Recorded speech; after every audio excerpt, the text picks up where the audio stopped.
আসসালামু আলাইকুম ওয়া রাহমাতুল্লাহি তাআলা ওয়া বারাকাতুহু। আমরা মুসলমান কেমন করে ঘুমাই বলেন তো যে আমাদের ফজরের নামাজ কাজা হয়ে যায়? কেমন করে আমরা ঘুমাই যে আমাদের ফজরের নামাজ কাজা হয়ে যায়?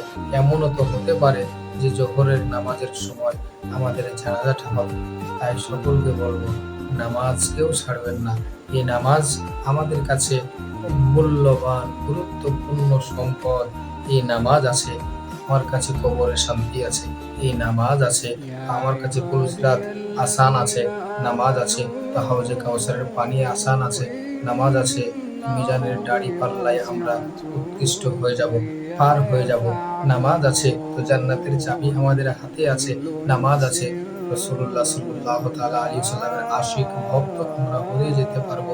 এই নামাজের মাধ্যম দিয়ে আল্লাহর নৈকট্য হাসিল করতে পারবো। তাই সকলকে বলি নামাজ কেউ ছেড়ে দেবেন না। এই মূল্যবান সম্পদ কেউ ছেড়বেন না।